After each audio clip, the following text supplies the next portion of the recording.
ڕۆژانی حەوت و هەشتی ئەم مانگە سیانزەمین کۆنفرانسی کورد لە پەرلەمانی ئەوروپا بەڕێوەچوو. تێیدا چەند سیاسەتمەدار و ئەکادیمیەک وتاری گرنگیان پێشکەش کرد. پێشتر وتاری دوو ئەکادیمیان بۆ بڵاوکردبوونەوە و ئێستاش وتاری پرۆفیسۆری یاریدەدەر لە بواری پەیوەندی نێونەتەوەکان لە زانکۆی ساسێکس. پرۆفیسۆر لە بەریتانیا کامەران مەتینتان پێشکەش دەکەین. یەک لەو ئەکادیمیانەی کە لە 16مین کۆنفرانسی کورد لە بروکسل وتاری پێشکەش کرد پرۆفیسۆری یاریدەدەر لە بواری پەیوەندی ناونەتەوەیەکان لە زانکۆی ساسێکس لە بەریتانیا دکتۆر کامران مەتین بوو. لە وتارەکەیدا مەتین ڕوونی کردەوە لە ماوەی 5 ساڵ شەڕی سووریادا کە بە ملیۆن کەس تێدا بوونە قوربانی زۆر دەستپێشخەری لە پێناو ئاشتیدا کراون. لانیکەم 13 وتوێژی ئاشتی و دەستپێشخەری ئاگربەستیش کراون، بەڵام هیچ کامیان سەرکەوت نەبوون بۆ گەشتن بۆ ئامانجانەی کە لە پێش خۆیان دایان نەبوو.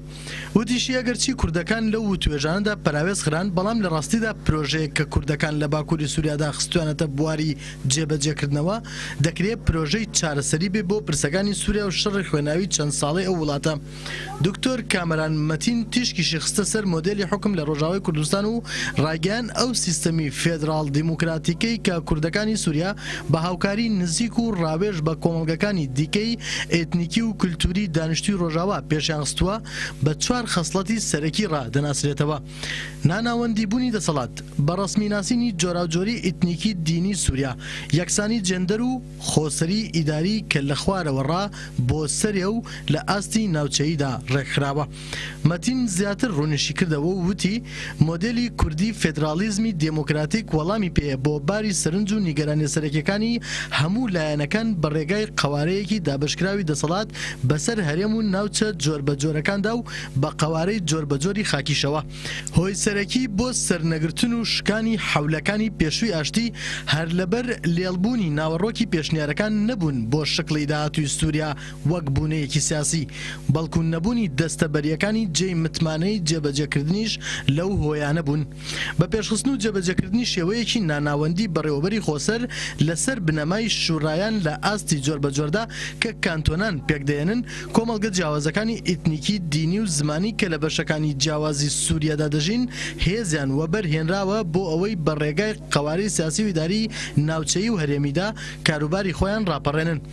ئەو قوارانەی کە تا ئاستێکی بەرز خۆسەرن، بەڵام وەک بەشێک لە سووریەیەک دەمێننەوە کە بە شێوەی ڕیشەی دیموکراتیک کرابێ و سووریەیەکی سەروەر و یەکگرتوو بێ، نەک دەوڵەتێکی یەکپارچە. بۆیە سیستمێکی ئاوا دەست بەجێ ئەو ترسە دەڕەوێنێتەوە کە کۆمەڵگای عەلەوی بکەونە ژێر دەسەڵاتی حکمی بە ژمارە زۆرینەی سونی کە ئەوە بە هاسانی دەتوانێت ببێ بە حکمێکی سەرڕۆیی بە هەژمار زۆربەی ستەمکار جۆراوجێری کولتوری و نەتەوەیی سەرکوت بکە، وەک نمونونەکانی تورکیە، ئێران و عێراقی بەر لە ساڵی 2003 بە جوانی ئەوە دەسەلمێنن.